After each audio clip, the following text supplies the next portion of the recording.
The Return of Sherlock Holmes by Arthur Conan Doyle. The Adventure of the Abbey Grange.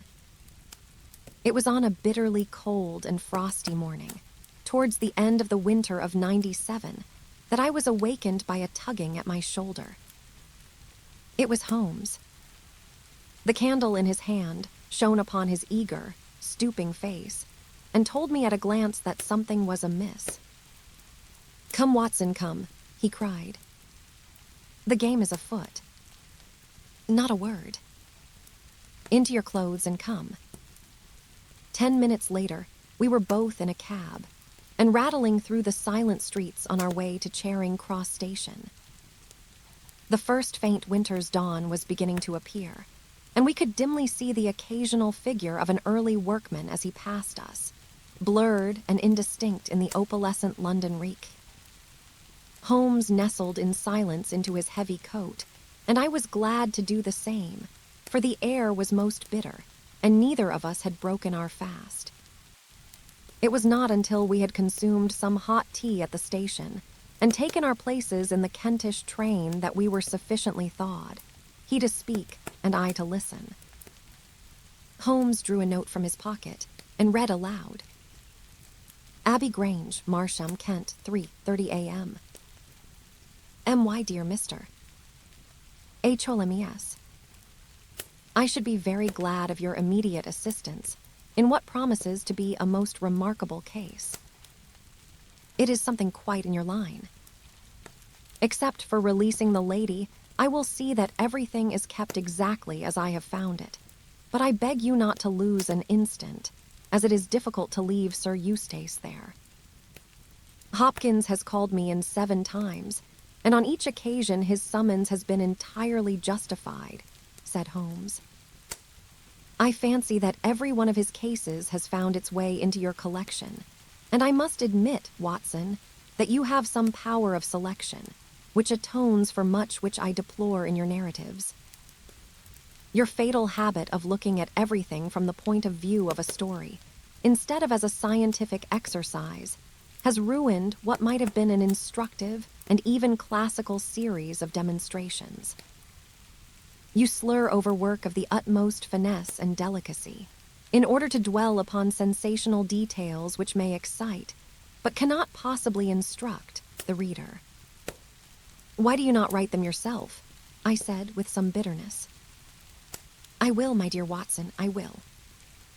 At present I am, as you know, fairly busy, but I propose to devote my declining years to the composition of a textbook, which shall focus the whole art of detection into one volume.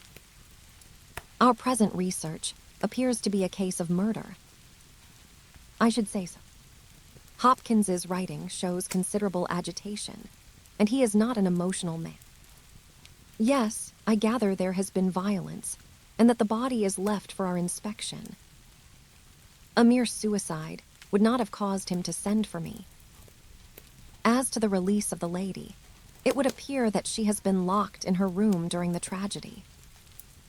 We are moving in high life, Watson, crackling paper. E.B. monogram, coat of arms, picturesque address. I think that friend Hopkins will live up to his reputation, and that we shall have an interesting morning. The crime was committed before 12 last night. By an inspection of the trains, and by reckoning the time. The local police had to be called in. They had to communicate with Scotland Yard. Hopkins had to go out, and he in turn had to send for me. All that makes a fair night's work. Well, here we are at Chislehurst Station, and we shall soon set our doubts at rest. A drive of a couple of miles through narrow country lanes brought us to a park gate, which was opened for us by an old lodge-keeper, whose haggard face bore the reflection of some great disaster. The avenue ran through a noble park, between lines of ancient elms, and ended in a low, widespread house, pillared in front after the fashion of Palladio. The central part was evidently of a great age and shrouded in ivy, but the large windows showed that modern changes had been carried out, and one wing of the house appeared to be entirely new. The youthful figure and alert, eager face of Inspector Stanley Hopkins confronted us in the open doorway. "I'm very glad you have come, Mr. Holmes.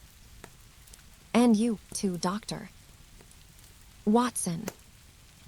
But indeed, if I had my time over again, I should not have troubled you, for since the lady has come to herself, she has given so clear an account of the affair that there is not much left for us to do. You remember that Lewisham gang of burglars?" "Exactly, the father and 2 sons. It's their work. I have not a doubt of it. They did a job at Sydenham a fortnight ago, and were seen and described. Rather cool to do another so soon and so near, but it is they, beyond all doubt. It's a hanging matter this time." "Exactly. One of the richest men in Kent, Lady Brackenstall, is in the morning room. Poor lady, she has had a most dreadful experience. She seemed half dead when I saw her first. I think you had best see her and hear her account of the facts. Then we will examine the dining room together." Lady Brackenstall was no ordinary person. Seldom have I seen so graceful a figure, so womanly a presence, and so beautiful a face. She was a blonde, golden-haired, blue-eyed, and would no doubt have had the perfect complexion which goes with such coloring, had not her recent experience left her drawn and haggard. Her sufferings were physical as well as mental, for over one eye rose a hideous, plum-colored swelling, which her maid, a tall, austere woman, was bathing assiduously with vinegar and water. The lady lay back exhausted upon a couch, but her quick, observant gaze, as we entered the room, and the alert expression of her beautiful features, showed that neither her wits nor her courage had been shaken by her terrible experience. She was enveloped in a loose dressing gown of blue and silver, but a black, sequin-covered dinner dress lay upon the couch beside her. "I have told you all that happened, Mr. Hopkins," she said wearily. "Could you not repeat it for me?" "Well, if you think it necessary, I will tell these gentlemen what occurred. Have they been in the dining room yet? I thought they had better hear your ladyship's story first. I shall be glad when you can arrange matters. It is horrible to me to think of him still lying there." She shuddered and buried her face in her hands. As she did so, the loose gown fell back from her forearms. Holmes uttered an exclamation. "You have other injuries, madam." "What is this?" 2 vivid red spots stood out on one of the white, round limbs. She hastily covered it. "It is nothing. It has no connection with this hideous business tonight. If you and your friend will sit down, I will tell you all I can. I am the wife of Sir Eustace Brackenstall. I have been married about a year. I suppose that it is no use my attempting to conceal that our marriage has not been a happy one. I fear that all our neighbors would tell you that, even if I were to attempt to deny it. Perhaps the fault may be partly mine. I was brought up in the freer, less conventional atmosphere of South Australia, and this English life, with its proprieties and its primness, is not congenial to me. But the main reason lies in the one fact, which is notorious to everyone, and that is that Sir Eustace was a confirmed drunkard. To be with such a man for an hour is unpleasant. Can you imagine what it means for a sensitive and high-spirited woman to be tied to him for day and night? It is a sacrilege, a crime, a villainy to hold that such a marriage is binding. I say that these monstrous laws of yours will bring a curse upon the land. God will not let such wickedness endure." For an instant she sat up, her cheeks flushed, and her eyes blazing from under the terrible mark upon her brow. Then the strong, soothing hand of the austere maid drew her head down onto the cushion, and the wild anger died away into passionate sobbing. At last she continued, "I will tell you about last night. You are aware, perhaps, that in this house all the servants sleep in the modern wing. This central block is made up of the dwelling rooms, with the kitchen behind and our bedroom above. My maid, Teresa, sleeps above my room. There is no one else, and no sound could alarm those who are in the farther wing. This must have been well known to the robbers, or they would not have acted as they did. Sir Eustace retired about 10:30. The servants had already gone to their quarters. Only my maid was up, and she had remained in her room at the top of the house until I needed her services. I sat until after 11 in this room, absorbed in a book. Then I walked round to see that all was right before I went upstairs.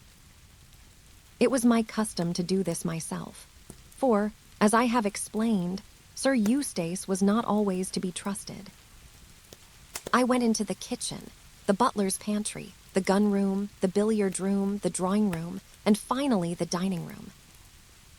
As I approached the window, which is covered with thick curtains, I suddenly felt the wind blow upon my face and realized that it was open. I flung the curtain aside and found myself face to face with a broad-shouldered elderly man who had just stepped into the room. The window is a long French one, which really forms a door leading to the lawn. I held my bedroom candle lit in my hand, and by its light, behind the first man I saw two others, who were in the act of entering. I stepped back, but the fellow was on me in an instant. He caught me first by the wrist, and then by the throat. I opened my mouth to scream, but he struck me a savage blow with his fist over the eye, and felled me to the ground. I must have been unconscious for a few minutes, for when I came to myself, I found that they had torn down the bell rope and had secured me tightly to the oaken chair which stands at the head of the dining table.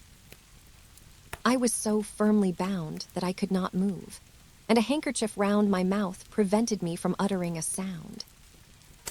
It was at this instant that my unfortunate husband entered the room.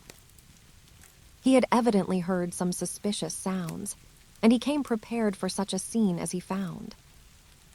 He was dressed in nightshirt and trousers, with his favorite blackthorn cudgel in his hand. He rushed at the burglars, but another, it was an elderly man, stooped, picked the poker out of the grate and struck him a horrible blow as he passed. He fell with a groan and never moved again. I fainted once more, but again it could only have been for a very few minutes during which I was insensible. When I opened my eyes, I found that they had collected the silver from the sideboard, and they had drawn a bottle of wine which stood there. Each of them had a glass in his hand. I have already told you, have I not, that one was elderly, with a beard, and the others young, hairless lads. They might have been a father with his two sons. They talked together in whispers. Then they came over and made sure that I was securely bound. Finally they withdrew, closing the window after them. It was quite a quarter of an hour before I got my mouth free. When I did so, my screams brought the maid to my assistance. The other servants were soon alarmed, and we sent for the local police, who instantly communicated with London. That is really all that I can tell you, gentlemen, and I trust that it will not be necessary for me to go over so painful a story again. I will not impose any further tax upon Lady Brackenstall's patience and time, said Holmes. Before I go into the dining room, I should like to hear your experience. He looked at the maid. I saw the men before ever they came into the house, said she. As I sat by my bedroom window, I saw 3 men in the moonlight down by the lodge gate yonder, but I thought nothing of it at the time. It was more than an hour after that I heard my mistress scream, and down I ran to find her, poor lamb, just as she says, and him on the floor, with his blood and brains over the room. It was enough to drive a woman out of her wits, tied there, and her very dress spotted with him. But she never wanted courage. Did Miss Mary Fraser of Adelaide and Lady Brackenstall of Abbey Grange hasn't learned new ways? You've questioned her long enough, you gentlemen, and now she is coming to her own room, just with her old Teresa, to get the rest that she badly needs. With a motherly tenderness, the gaunt woman put her arm round her mistress and led her from the room. She has been with her all her life, said Hopkins. Nursed her as a baby, and came with her to England when they first left Australia, 18 months ago. Teresa Wright is her name, and the kind of maid you don't pick up nowadays. This way, mister. Holmes, if you please. The keen interest had passed out of Holmes's expressive face, and I knew that with the mystery, all the charm of the case had departed. There still remained an arrest to be effected, but what were these commonplace rogues that he should soil his hands with them? An abstruse and learned specialist who finds that he has been called in for a case of measles would experience something of the annoyance which I read in my friend's eyes. Yet the scene in the dining room of the Abbey Grange was sufficiently strange to arrest his attention and to recall his waning interest.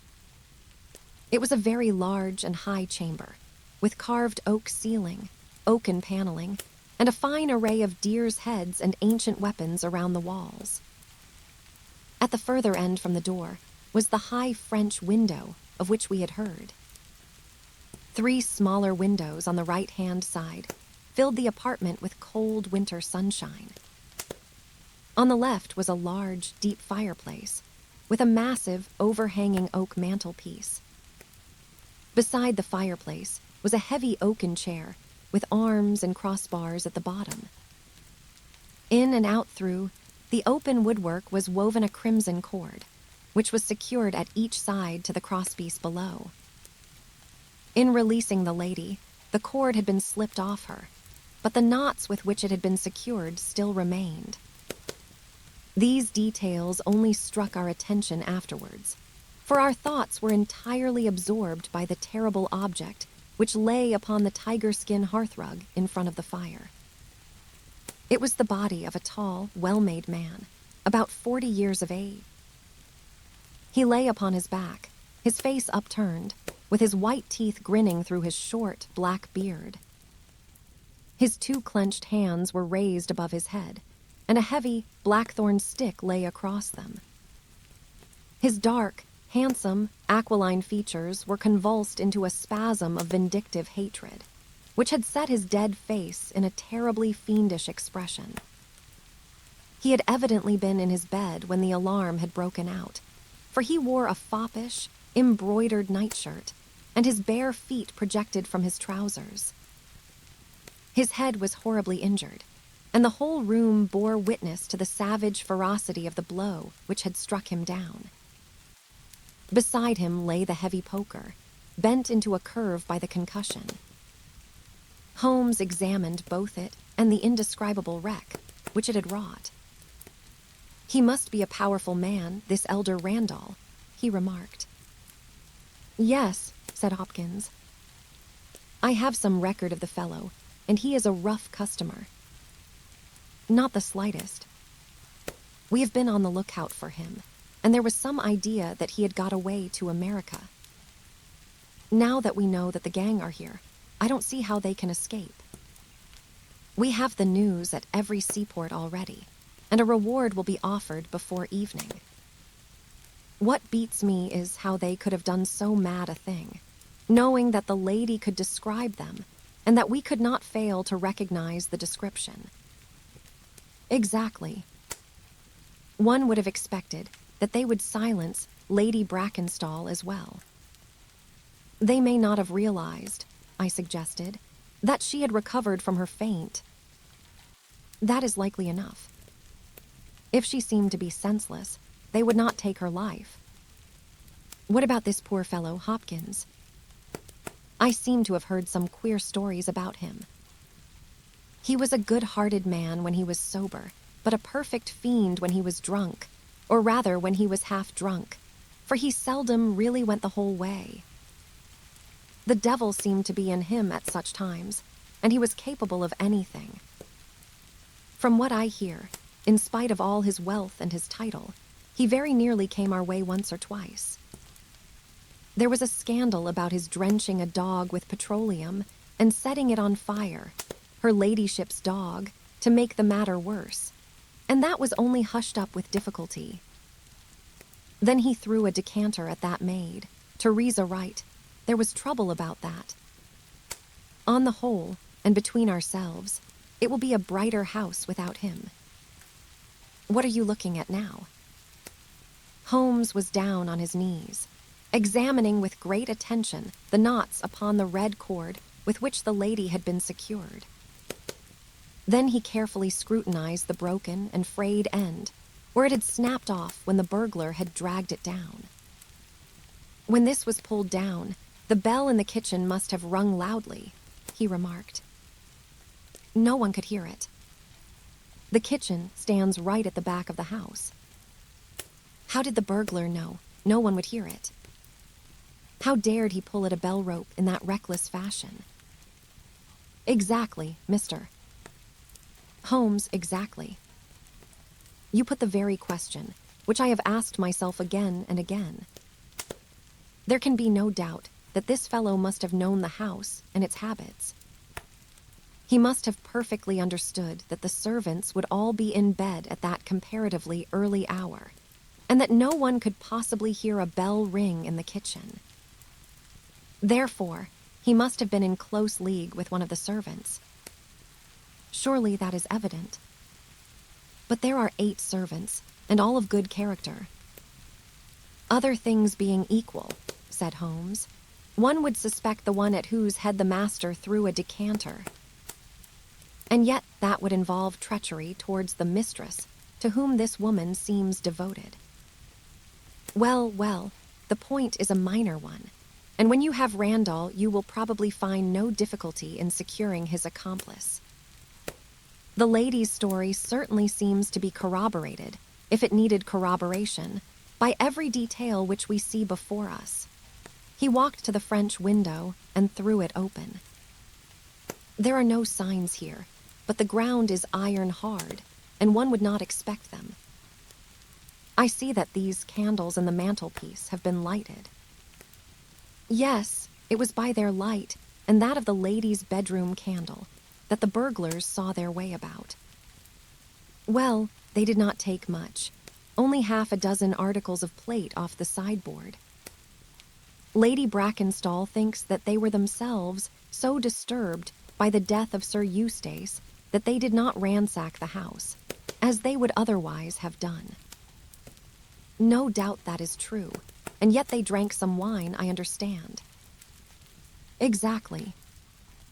These 3 glasses upon the sideboard have been untouched, I suppose. The 3 glasses were grouped together, all of them tinged with wine, and one of them containing some dregs of beeswing. The bottle stood near them, 2/3 full, and beside it lay a long, deeply stained cork. Its appearance and the dust upon the bottle showed that it was no common vintage which the murderers had enjoyed. A change had come over Holmes's manner. He had lost his listless expression, and again I saw an alert light of interest in his keen, deep-set eyes. He raised the cork and examined it minutely. Hopkins pointed to a half-opened drawer. In it lay some table linen and a large corkscrew. No, you remember that she was senseless at the moment when the bottle was opened. Quite so. As a matter of fact, that screw was not used. This bottle was opened by a pocket screw, probably contained in a knife, and not more than 1.5 inches long. If you will examine the top of the cork, you will observe that the screw was driven in 3 times before the cork was extracted. It has never been transfixed. This long screw would have transfixed it and drawn it up with a single pull. When you catch this fellow, you will find that he has one of these multiplex knives in his possession. But these glasses do puzzle me, I confess. Lady Brackenstall actually saw the 3 men drinking, did she not? Then there is an end of it. What more is to be said? And yet, you must admit that the 3 glasses are very remarkable, Hopkins. What? You see nothing remarkable. Well, let it pass. Perhaps, when a man has special knowledge and special powers like my own, it rather encourages him to seek a complex explanation when a simpler one is at hand. Of course, it must be a mere chance about the glasses. Well, good morning, Hopkins. I don't see that I can be of any use to you, and you appear to have your case very clear. You will let me know when Randall is arrested, and any further developments which may occur. I trust that I shall soon have to congratulate you upon a successful conclusion. Come, Watson, I fancy that we may employ ourselves more profitably at home. During our return journey, I could see by Holmes's face that he was much puzzled by something which he had observed. Every now and then, by an effort, he would throw off the impression and talk as if the matter were clear, but then his doubts would settle down upon him again, and his knitted brows and abstracted eyes would show that his thoughts had gone back once more to the great dining room of the Abbey Grange, in which this midnight tragedy had been enacted. At last, by a sudden impulse, just as our train was crawling out of a suburban station, he sprang onto the platform and pulled me out after him. "Excuse me, my dear fellow," said he, as we watched the rear carriages of our train disappearing round a curve. "I am sorry to make you the victim of what may seem a mere whim, but on my life, Watson, I simply can't leave that case in this condition. Every instinct that I possess cries out against it. It's wrong. It's all wrong. I'll swear that it's wrong." And yet the lady's story was complete. The maid's corroboration was sufficient. The detail was fairly exact. What have I to put up against that? 3 wine glasses, that is all. But if I had not taken things for granted, if I had examined everything with the care which I should have shown had we approached the case de novo, and had no cut-and-dried story to warp my mind, should I not then have found something more definite to go upon? Of course I should. Sit down on this bench, Watson, until a train for Chislehurst arrives, and allow me to lay the evidence before you, imploring you in the first instance to dismiss from your mind the idea that anything which the maid or her mistress may have said must necessarily be true. The lady's charming personality must not be permitted to warp our judgment. Surely there are details in her story which, if we looked at in cold blood, would excite our suspicion. These burglars made a considerable haul at Sydenham a fortnight ago. Some account of them and of their appearance was in the papers, and would naturally occur to anyone who wished to invent a story in which imaginary robbers should play a part.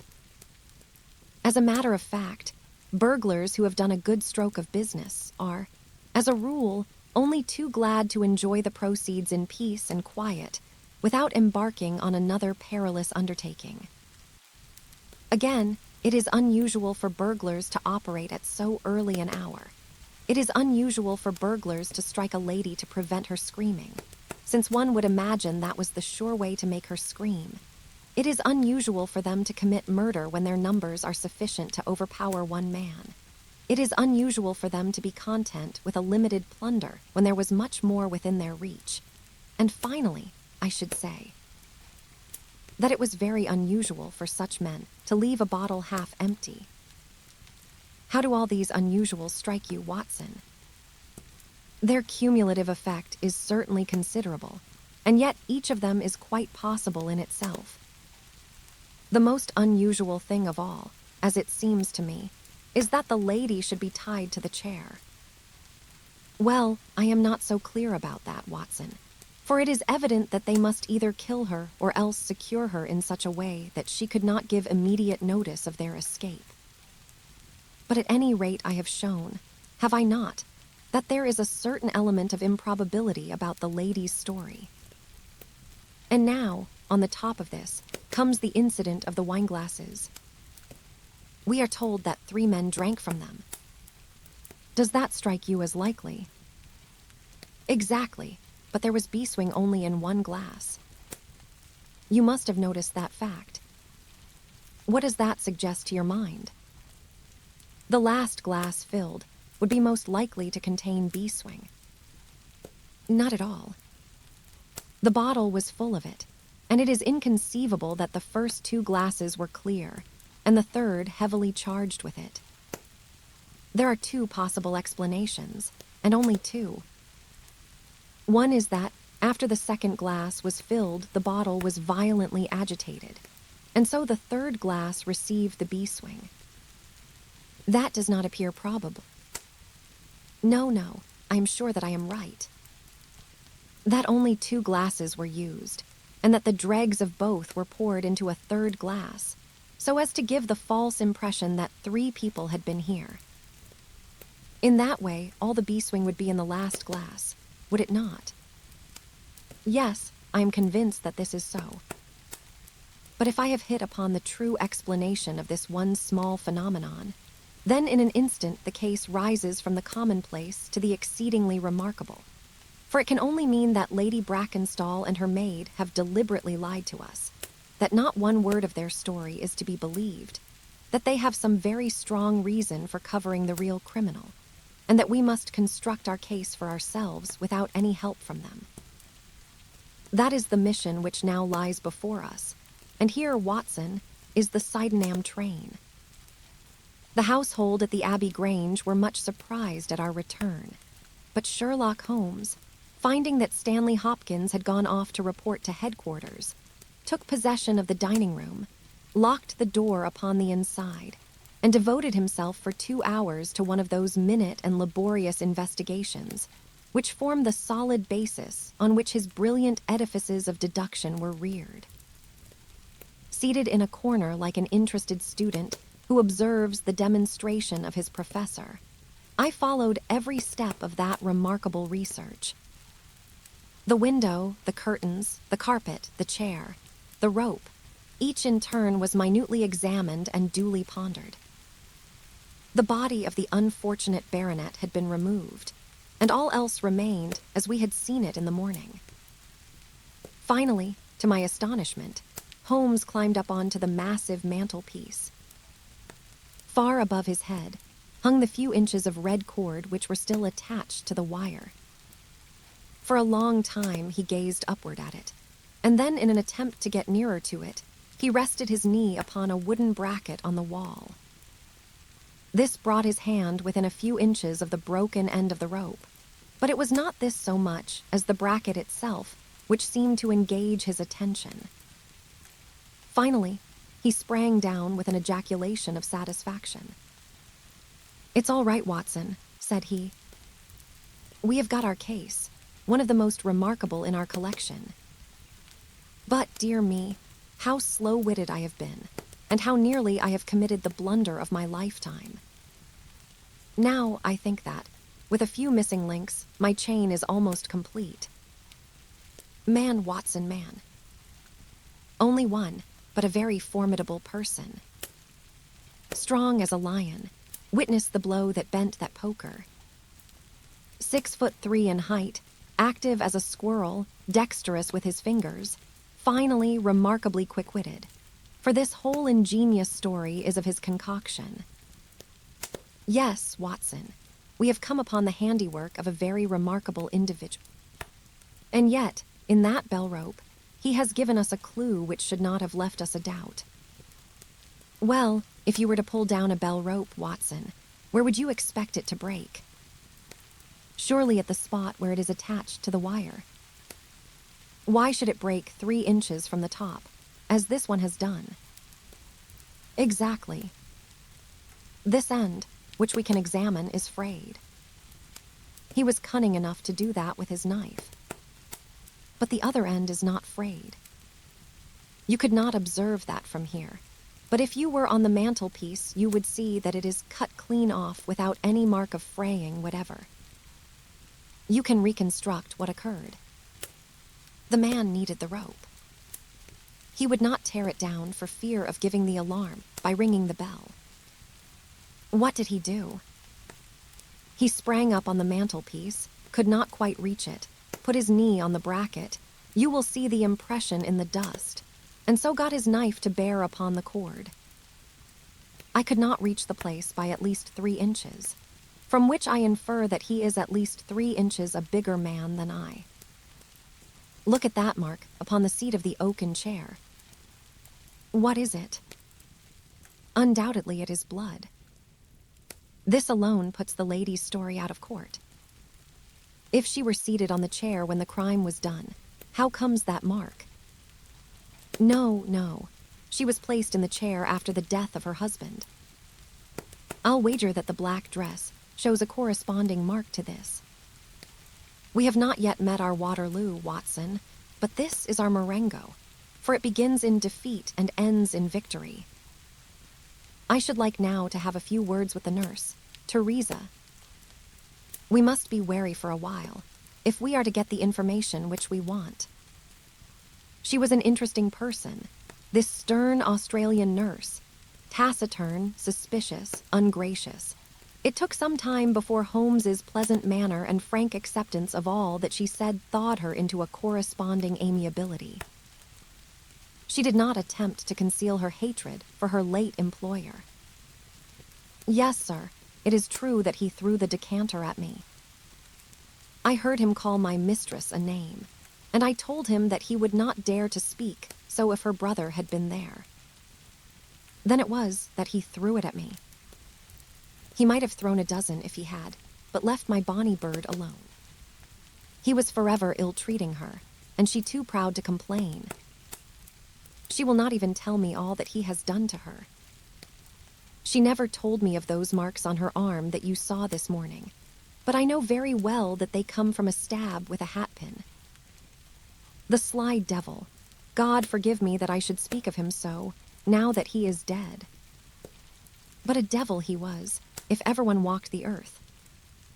He was all honey when first we met him, only 18 months ago, and we both feel as if it were 18 years. She had only just arrived in London. Yes, it was her first voyage. She had never been from home before. He won her with his title and his money, and his false London ways. If she made a mistake, she has paid for it, if ever a woman did. What month did we meet him? Well, I tell you it was just after we arrived.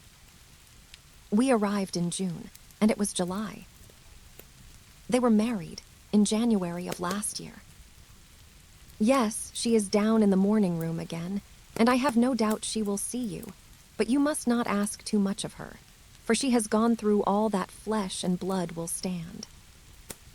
Lady Brackenstall was reclining on the same couch, but looked brighter than before. The maid had entered with us, and began once more to foment the bruise upon her mistress's brow. I hope, said the lady, that you have not come to cross-examine me again. No, Holmes answered, in his gentlest voice. I will not cause you any unnecessary trouble, Lady Brackenstall, and my whole desire is to make things easy for you, for I am convinced that you are a much-tried woman. If you will treat me as a friend and trust me, you may find that I will justify your trust. No, Lady Brackenstall, it is no use. You may have heard of any little reputation, which I possess. I will stake it all on the fact that your story is an absolute fabrication. Mistress and maid were both staring at Holmes with pale faces and frightened eyes. You are an impudent fellow, cried Teresa. Do you mean to say that my mistress has told a lie? Think once more, Lady Brackenstall. Would it not be better to be frank? For an instant, there was hesitation in her beautiful face. Then some new strong thought caused it to set like a mask. Holmes took his hat and shrugged his shoulders. I am sorry, he said, and without another word we left the room and the house. There was a pond in the park, and to this my friend led the way. It was frozen over, but a single hole was left for the convenience of a solitary swan. Holmes gazed at it, and then passed on to the lodge gate. There he scribbled a short note for Stanley Hopkins, and left it with the lodge keeper. It may be a hit, or it may be a miss, but we are bound to do something for friend Hopkins, just to justify this second visit, said he. I will not quite take him into my confidence, yet. I think our next scene of operations must be the shipping office of the Adelaide-Southampton line, which stands at the end of Pall Mall, if I remember right. There is a second line of steamers which connect South Australia with England, but we will draw the larger cover first. Holmes's card, sent in to the manager, ensured instant attention, and he was not long in acquiring all the information he needed. In June of '95, only one of their line had reached a home port. It was the Rock of Gibraltar, their largest and best boat. A reference to the passenger list showed that Miss Fraser, of Adelaide, with her maid had made the voyage in her. The boat was now somewhere south of the Suez Canal, on her way to Australia. Her officers were the same as in '95, with one exception. The first officer, Mr. Jack Crocker, had been made a captain and was to take charge of their new ship, the Bass Rock, sailing in 2 days' time from Southampton. He lived at Sydenham, but he was likely to be in that morning for instructions, if we cared to wait for him. No, Mr. Holmes had no desire to see him, but would be glad to know more about his record and character. His record was magnificent. There was not an officer in the fleet to touch him. As to his character, he was reliable on duty, but a wild, desperate fellow off the deck of his ship. Hot-headed, excitable, but loyal, honest, and kind-hearted. That was the pith of the information, with which Holmes left the office of the Adelaide-Southampton Company. Thence he drove to Scotland Yard, but instead of entering, he sat in his cab with his brows drawn down, lost in profound thought. Finally, he drove round to the Charing Cross telegraph office, sent off a message, and then, at last, we made for Baker Street once more. No, I couldn't do it, Watson, said he, as we re-entered our room. Once that warrant was made out, nothing on earth would save him. Once or twice in my career, I feel that I have done more real harm by my discovery of the criminal than ever he had done by his crime. I have learned caution now, and I had rather play tricks with the law of England than with my own conscience. Let us know a little more before we act. Before evening, we had a visit from Inspector Stanley Hopkins. Things were not going very well with him. I believe that you are a wizard, Mr. Holmes. I really do sometimes think that you have powers that are not human. Now, how on earth could you know that the stolen silver was at the bottom of that pond? But you haven't helped me. You have made the affair far more difficult. What sort of burglars are they who steal silver and then throw it into the nearest pond? It was certainly rather eccentric behavior. I was merely going on the idea that if the silver had been taken by persons who did not want it, who merely took it for a blind, as it were, then they would naturally be anxious to get rid of it. Well, I thought it was possible. When they came out through the French window, there was the pond with one tempting little hole in the ice, right in front of their noses. Could there be a better hiding place? Ah, hiding place, that is better, cried Stanley Hopkins. Yes, I see it all now. It was early, there were folk upon the roads. They were afraid of being seen with the silver, so they sank it in the pond, intending to return for it when the coast was clear. Excellent, Mr. Holmes, that is better than your idea of a blind. Quite so, you have got an admirable theory. I have no doubt that my own ideas were quite wild, but you must admit that they have ended in discovering the silver. Yes, sir, yes. It was all your doing. But I have had a bad setback. Yes, Mr. Holmes. The Randall gang were arrested in New York this morning. Dear me, Hopkins. That is certainly rather against your theory that they committed a murder in Kent last night. It is fatal, Mr. Holmes, absolutely fatal. Still, there are other gangs of 3 besides the Randalls, or it may be some new gang of which the police have never heard. Quite so, it is perfectly possible. What are you off? Yes, Mr. Holmes, there is no rest for me until I have got to the bottom of the business. I suppose you have no hint to give me. Ah, that's the question, of course. But I commend the idea to your mind. You might possibly find that there was something in it. You won't stop for dinner. Well, goodbye, and let us know how you get on. Dinner was over, and the table cleared before Holmes alluded to the matter again. He had lit his pipe and held his slippered feet to the cheerful blaze of the fire. Suddenly, he looked at his watch. Now, within a few minutes. I dare say you thought I acted rather badly to Stanley Hopkins just now. A very sensible reply, Watson. You must look at it this way. What I know is unofficial. What he knows is official. I have the right to private judgment, but he has none. He must disclose all, or he is a traitor to his service. In a doubtful case, I would not put him in so painful a position, and so I reserve my information until my own mind is clear upon the matter.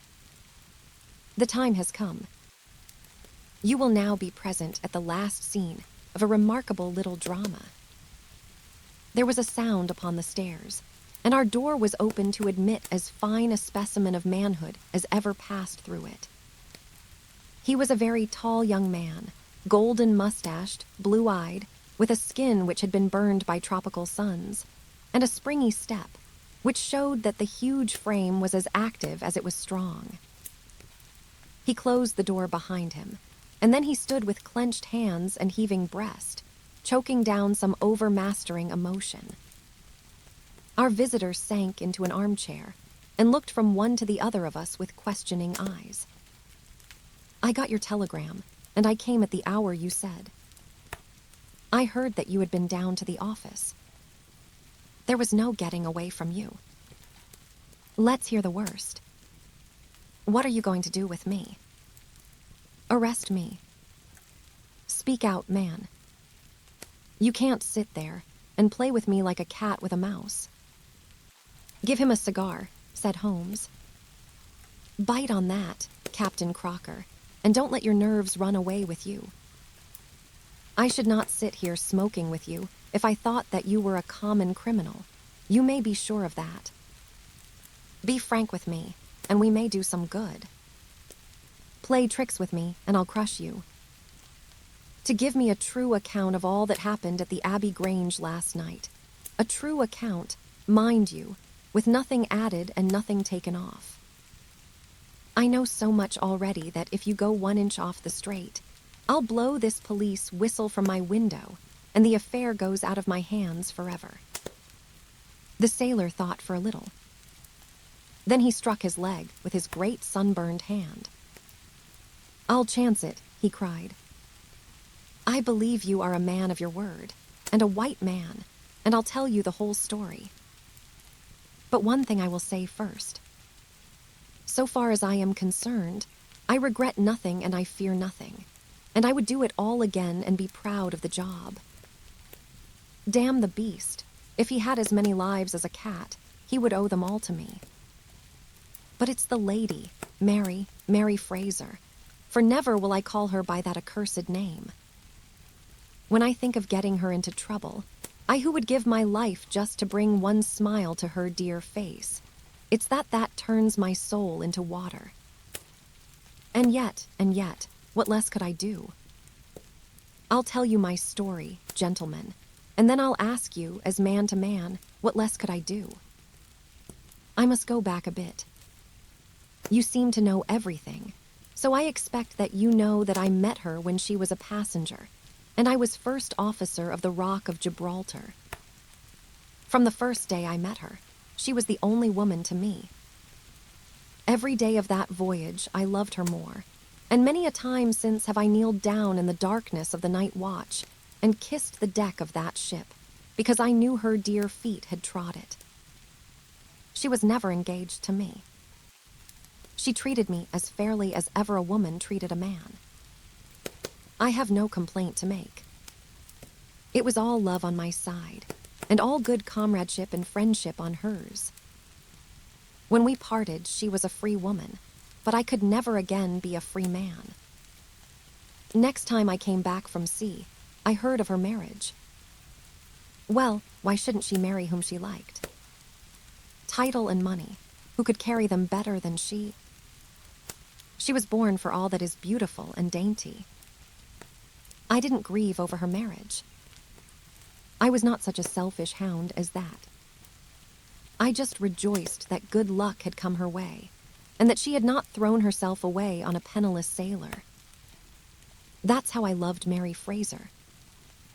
Well, I never thought to see her again, but last voyage I was promoted, and the new boat was not yet launched, so I had to wait for a couple of months with my people at Sydenham. One day out in a country lane, I met Teresa Wright, her old maid. She told me all about her, about him, about everything. I tell you, gentlemen, it nearly drove me mad. This drunken hound, that he should dare to raise his hand to her, whose boots he was not worthy to lick. I met Teresa again. Then I met Mary herself, and met her again. Then she would meet me no more. But the other day, I had a notice that I was to start on my voyage within a week, and I determined that I would see her once before I left. Teresa was always my friend, for she loved Mary and hated this villain almost as much as I did. From her, I learned the ways of the house. Mary used to sit up reading in her own little room downstairs. I crept round there last night and scratched at the window. At first she would not open to me, but in her heart I know that now she loves me, and she could not leave me in the frosty night. She whispered to me to come round to the big front window, and I found it open before me, so as to let me into the dining room. Again I heard from her own lips things that made my blood boil, and again I cursed this brute who mishandled the woman I loved.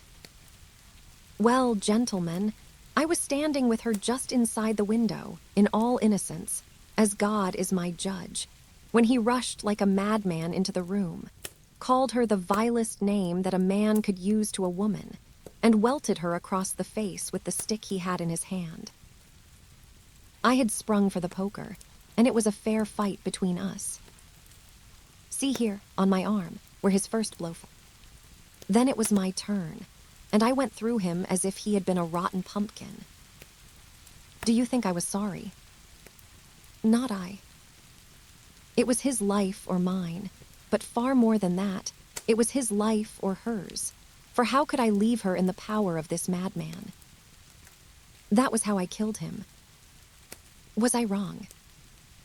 Well then, what would either of you gentlemen have done if you had been in my position? She had screamed when he struck her, and that brought old Teresa down from the room above.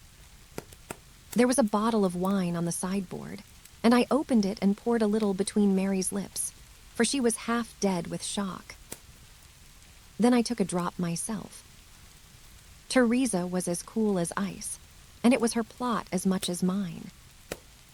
We must make it appear that burglars had done the thing. Teresa kept on repeating our story to her mistress, while I swarmed up and cut the rope of the bell.